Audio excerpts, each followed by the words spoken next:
Hello and welcome to the Dublin Arsenal preview show. I'm your host, Jonathan Giles, as always. On this week's preview show, I'm joined by regular guest, Eamon Donnelly, to look ahead to Saturday evening's away Premier League clash against Oliver Glasner's in-form Crystal Palace side at Chelmsford Park, live on Sky Sports Premier League at 5:30. And remember to check out our show, our preview show, on our Dublin Arsenal YouTube channel and also on Spotify. Please like, comment and subscribe. So sit back and enjoy the show.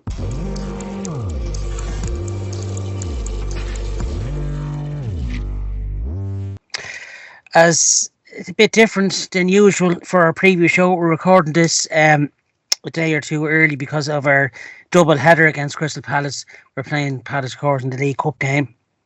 I'd like to introduce, as always, Eamon Donnelly. How are you, pal? Evening, Jonathan. I have a frog in my throat.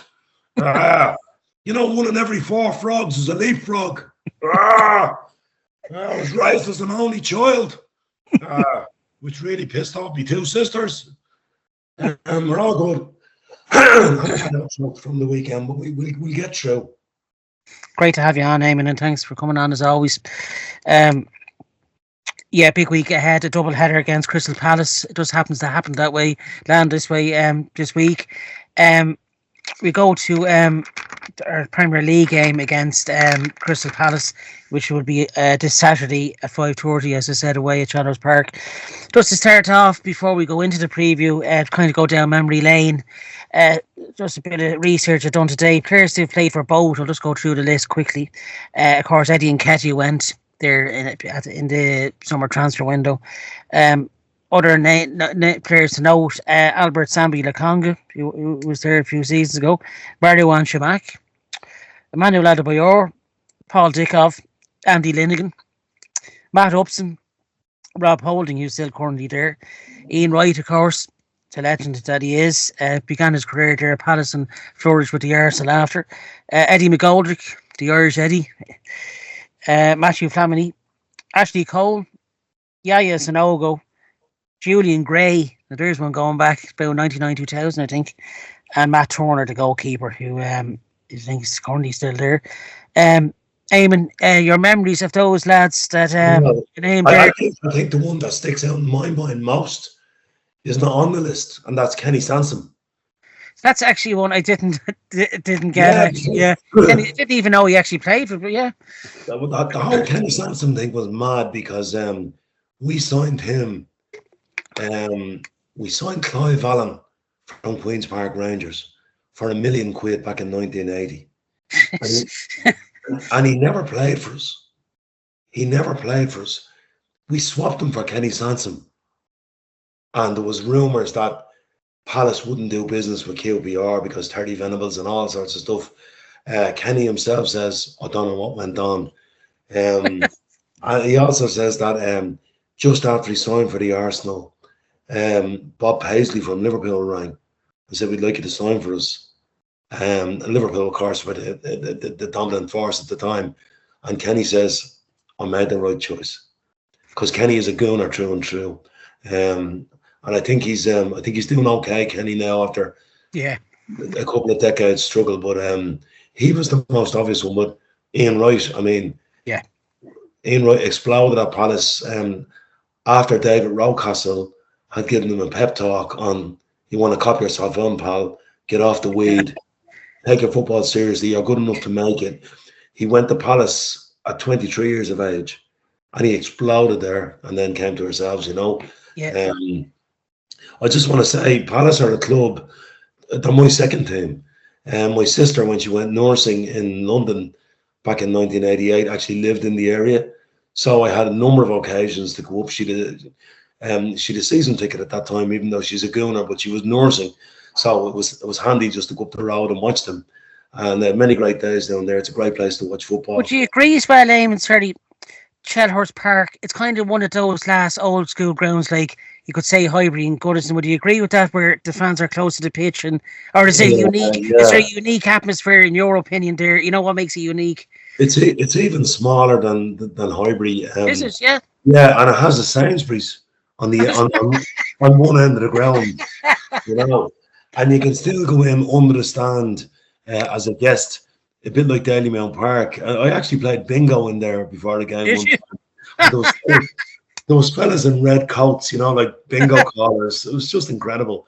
Yeah, it's a great ground, but it's also great for the away fans because you're downstairs at the touchline, a Yeah, really good spot, you know, and you kind of get half of one of the stands. It's good, you know. Yeah. yeah, yeah, yeah. They have the old Crystal Palace Ultras down the other end. They make some noise, don't they? They really do be heard when it's rocking, isn't it? Yeah, Absolutely. Yeah. yeah, yeah. Yeah, but they're not a nasty crowd. They're fairly benign, you know. Yeah. Yeah, yeah. It's just that it looks mad on telly when Mm. you see that big flag of the. It looks really well though, yeah. And yeah, Chandler's Park really is. There's no plans, I don't think, for these modern day stadiums for them. So hopefully they can keep hold of Chandler's Park. 'Cause it is a fortress for them, isn't it? When Yeah. yeah, There's no real need for them to move yeah, because they get their 28,000 in every week. yeah, The stadium is in the heart of the community, yeah, and it's not falling down. So, yeah. yeah. And absolutely, just a shout out from what I see on the women's football show. The Crystal Palace women's team have really come on over the last season or two. They're in the Women's Super League, and Yeah. hopefully, fair hats off to them. They're growing as well. Quite And nicely. the last thing I'll say about Palace is anybody who likes to dress themselves. If you look at some of the retro Palace jerseys from the early 70s, they were as cool as the far side of the pillow. I mean, you could wear these on a night out, you know. I remember one of the kids, TDK. Do you remember them? The video. Yeah. Yeah, they've had some. Even Virgin, I think, was when Ian Wright was there. If I'm correct, was one of their sponsors. Yeah. I suppose just briefly, some of their players that have played for both. Eamon, Eddie McGoldrick. He had a quite decent career there as well, wasn't he? Electric Eddie. Yeah. Yeah. Actually, he was a bit of a jack of all trades because as I said, I've been to watch Palace quite a lot back in those days, and never at the expense of the Arsenal, by the way. It was always when we weren't playing. I like that. Eddie sometimes played in at centre half or sweeper, and then out on the wing. He was a very versatile player. Good honest pro, Eddie. Nothing special, but good honest pro and a very popular lad. Just briefly as well, Eamon, we're coming up against an ex-Gooner that only left a couple of months ago, Eddie Nketiah.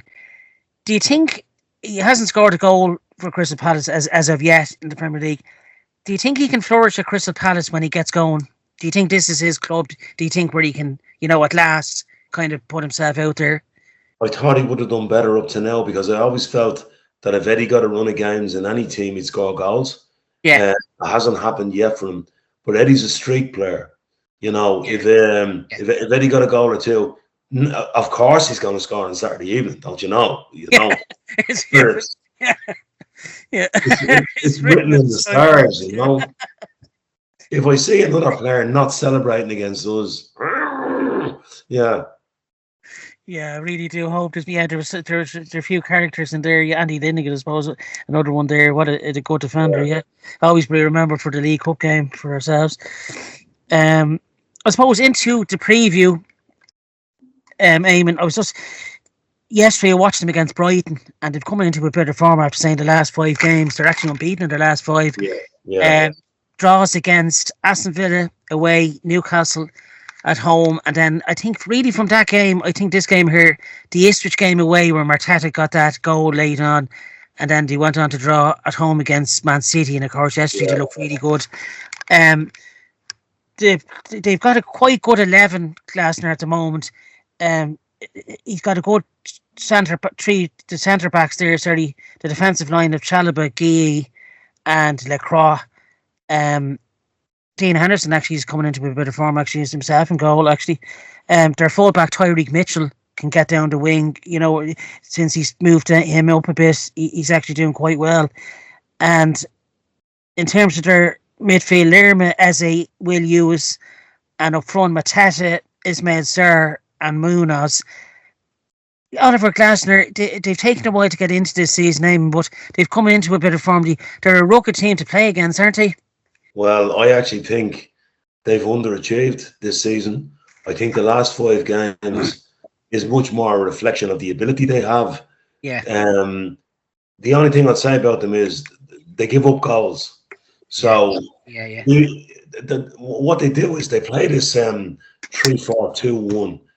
That's not necessarily a low block. And what they do is, I won't say they bypass midfield, but they don't play through it a whole lot. The only player that they really play through is Eze, right? Yeah. But what they do when they get forward is they bomb like the Red Arrows. I mean, they played through Man City. Now, look at playing through Man City at the moment is a lot easier than it was. Yeah. But they played through, they carved Man City open time after time with quick transition. And I think the challenge for us is that if we pen them in the way we pen Fulham in,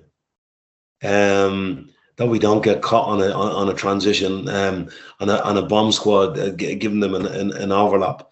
But they do give up goals. I mean, if you were saying you watched the game against Brighton yesterday, Henderson had one of his worldly days. Yeah. He was pulling off some save, wasn't he? And before Palace even went one ahead, he pulled that. And he did actually. That whole Brighton and Palace, even though it's not technically a local derby, for some reason since the 1970s, that's become a real grudge match. Brighton and Palace, bitter rivals, and so they would have been, that would have been a high intensity game, and but the way they broke yesterday, I thought was very impressive. And very quick. Yeah, they're very athletic. Yeah. In terms of their backline, Eamon, as I mentioned, Mark he didn't get that move to Newcastle United, but he's knuckled down and he put his head down. He didn't sulk. And Chalobah, who's on loan from Chelsea, and Lacroix, who came from Wolfsburg, he's took a while to find his feet in the Premier League. But their centre backs, as you just said, they're athletic, certainly, and physical. Do you think that'd be a bit of a challenge for the likes of Kai Havertz and co on Saturday evening? Look, I mean, I think. I think this game is all down to us and what we do. And when we were talking on the review against Everton, things didn't go well against Everton, but I think the team lacked energy. I think if the team has an energy and do things a bit quicker, we're kind of one Martin Odegaard goal away from being really good. Yeah, we need something. We need something to happen for us. I mean, Martin Odegaard. I said it on the show the other night. Martin Odegaard can't buy a goal at the moment, but if he did, I think things would change for us. And but look, at the end of the day, we have better players than Palace. They are a threat. You can't take them lightly. They monitored us 3-0 a couple of seasons ago in their place, but I fancy us to go and win the game. But as you said at the start of the show, Jonathan, we're taking the liberty of recording this before we play them in a Carabao Cup game. We don't know what two lineups are going to go out. You would imagine Palace, probably the way they're climbing up the table, might fancy a tilt at a trophy and will tug out their full team. We will tug out a strong team, and while we're previewing this game, that has a bearing on how it'll go. But there'll be two entirely different games, two entirely different tactical games, and we don't know because we're recording this show early. But if I was previewing this game without that complication, I think that if we dominate the game the way we dominate Fulham, the way we dominated Everton, sooner or later, that the hatch has to come down and we get in much the same way as we did against West Ham. And I'm confident that we can score 2 or 3 there. Do you feel the threats could come from the likes of their forward, Jordan Mateta, who's really come on under Glasner? Yeah. And Ismail Sarr, that we all know from his days at Watford, and looking at him yesterday, he's got some burst of pace on him. And obviously, do you feel those three? Enough, he got 2 goals yesterday. But he'd only got 2 in the entire season before that. You know? He's bored. Yeah. It's like a new lease of life for particularly. Yeah, but I still think Eze is the key. I mean, if you go back to the home game, the first one after the famous reset last year when we beat them 5-0. Yeah. Eze was the best player in the park. Yeah. In a team that lost 5-0, you know? And he was actually, I think I caught at the tail end of that game, Eamon, and correct me if I'm wrong, he was an Arsenal U product at one time, He was wasn't an Arsenal trainee, yeah. Trainee, sorry, yeah. Yeah. Do you feel, I assume that he'd play in the League Cup coming up Wednesday night, but do you think he'd be a threat in both games? You know, do you think he'd be a player to obviously, you know, keep quiet or? Yeah, well, okay. Well, you see the way they operate in midfield, Will Hughes is He's a wily old fox, isn't he? He's a real what I'd call a nuts and bolts player. He never does anything spectacular. Yeah. But he's very physical. Yeah, he does a lot of scruffy work, and Eze gets on the ball, you know. And they have a player that played for Bournemouth as well. I think he came last season in midfield, Jefferson Learman. Yeah. You can pack a bit of a shot on him as well. Ah, yeah, but look, they have good players, but I think I just get the feeling that we'll go and win that game, you know. Of course, currently, sorry, I just say this first. At present, Crystal Palace sit 15th in the league with 16 points. Do you think Crystal Palace be fighting relegation, or do you think the three at the bottom are worse than them at the moment? No, I feel that. I think their recent run of form is much more indicative of the capability. Yeah, you think that? Do you think it's? I wouldn't say beyond a bounds possibility mid-table finish for Crystal Palace this season. Yeah, I think. I think I'll end up around 12th or thereabouts. You know. Yeah. Yeah, and that's respectable for Crystal Palace. Of course, our last few meetings. Just ahead of Man United. Yeah, be great. Yeah. AVUs, are you listening? Shut it, Baldwin. Oh, Deirdre in the background looking at her. Our last meeting, Eamon, was early on last season. I think it was when Roy Hodgson was in charge, when he had that runny nose all the time. That's my last recollection of Roy Hodgson. Hopefully he's doing well. A top manager in his own right. Great man. We had Tommy Asu sent off in that game, but with Martin Odegaard, who got the great thing about Roy Hodgson, he's a real football man and a gentleman, but he looks as if he could stand in for Noddy Holder and Slade at any time. You could see him singing "Merry Christmas, everybody," you know. The burn on him, you know, brilliant. Yeah, he's so funny. He never aged. He aged like a fine wine. I've seen. He never aged. From the time I remember him in 97, 98, when he's Blackburn manager, he never. His facial never changed. Absolutely, yeah. It was just that runny nose that I remember. He's one of the great gentlemen of the game. We played them early on, and I think didn't we get a penalty? We did a very late penalty, if I'm right. Tommy Asu was sent off. Yeah, a ridiculous red card, if I remember as well. For delaying a throw in. Yeah. I saw somebody yesterday, and I counted. It took them 16 seconds to throw the ball in. Tommy Asu took 7 seconds that time, and then a second yellow card was for what should have been a free for him. You know? I remember that second was it was ridiculous, and that was amongst a lot of stupid red cards. And they tried their best to overturn the penalty. I think Eddie Nketiah got through and went over the goalkeeper, and they took about 5 minutes to give it to us. You know, I'm just really hoping Eddie won't be on the end of one of them for himself. And of course, you were at actually that meeting. I think it was January after the reset, as we called it, and that's when we went on that incredible run. That game, that 5-0. Actually, I remember you saying this to me, Eamon, in the review, and I think on similar shows after. You saw that day. You felt something, didn't you? That this is the start of something now. You know, especially that second half, we ripped them apart, didn't we? I felt that day that we hadn't played that well for about 70 minutes. Yeah. And then coming towards the end of that game, they were out on their feet. We were only 2-0 up, right? And they'd given it a shot to get back in the game. And you know yourself, when you're 2-0 up, if the opposition gets a goal, it changes the entire complexion of the game. And we went on and tore them asunder in the last 20 minutes. And it was a 3-0 game going into injury time. And we got 2 in injury time, Martinelli, I think. And I think everybody in the stadium kind of went, whoa, yeah.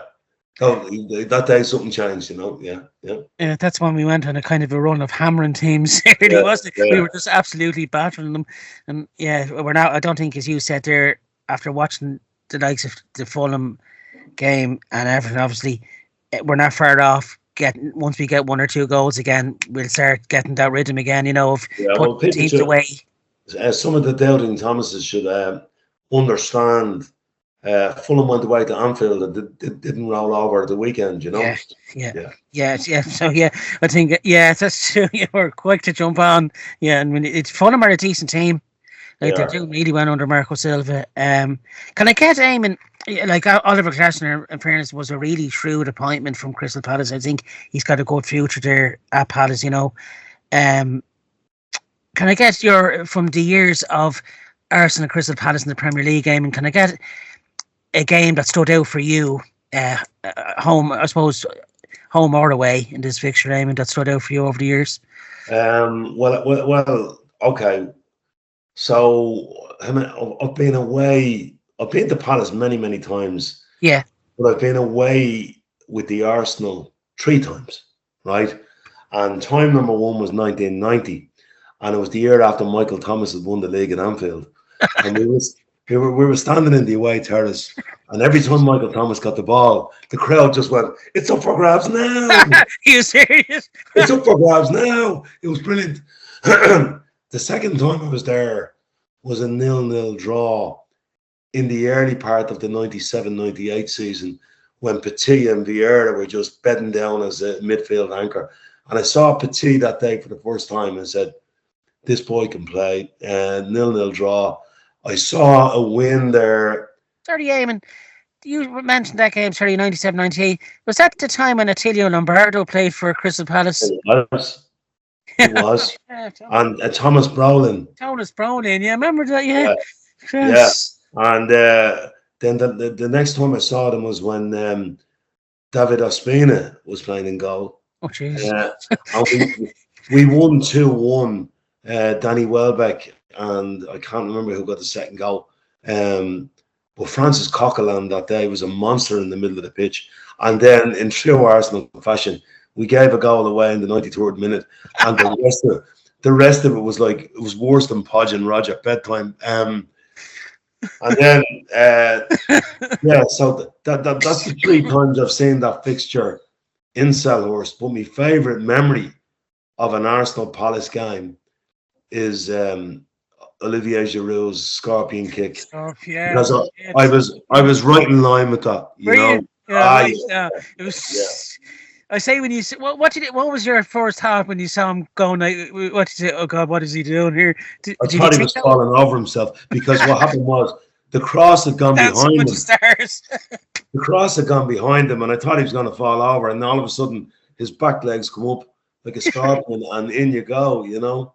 Yeah, I think it was a New Year's Day fixture, Eamon, wasn't it? That was a New Year's Day fixture. Yeah. I've been on it for a couple of games, but they were the days when the supporters club used to get upstairs tickets in the corner. So that's how I was directly in line with it, you know. Yeah. What a goal! Oh, that was fantastic. Yeah. Actually, I don't want to come on to that. Actually, Eamon, hopefully that isn't your favourite goal from this fixture. Is that your favourite goal of Arsenal Crystal Palace? Or if you have a few, even if you can remember even 2 or 3, throw them out there. Yeah, I keep forgetting to think about that. Well, I'll just let me brand. That's one of them for sure. Oh, but there was another one. I think we had a home game, which was the first game of the season, under the late Wenger years. And Aaron Ramsey scored in the 92nd minute, I think, to give us a 2-1 win. We'd been 1-0 down, and I think Koscielny equalised. And then Ramsey when the stadium went absolutely I remember that, yeah. Yeah, on a sunny day, yeah. Yeah, that's right. I think it was actually at it. Yeah, I remember it was like you winning the title. That it was. We knocked on the door. I don't know how long in that game, and then it just happened as always. Yeah, I remember even there was one keeper. I remember Crystal Palace. He has a bar now in Crystal Palace. Julian Speroni's bar. It's called. You remember him? Oh yeah. yes.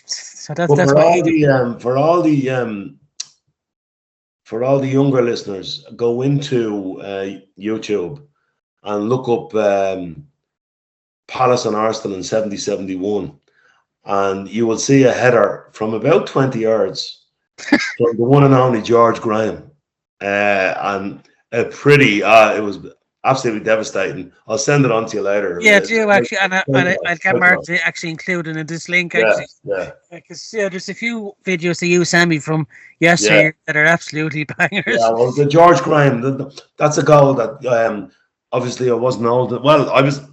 That was the first year I ever became aware of Arsenal. But from all the looking back I've done over the years, that's a goal that I call up in between cooking and stuff here, you know. And I'm on YouTube. I look at that game and that goal a lot, you know.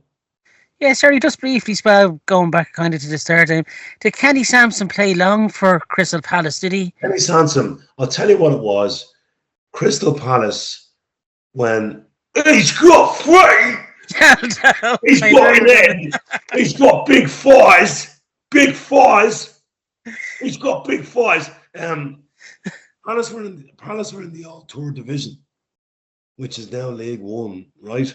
And Terry Venables got them up to the top flight. And in '79, when they came up, you know, they were a serious outfit.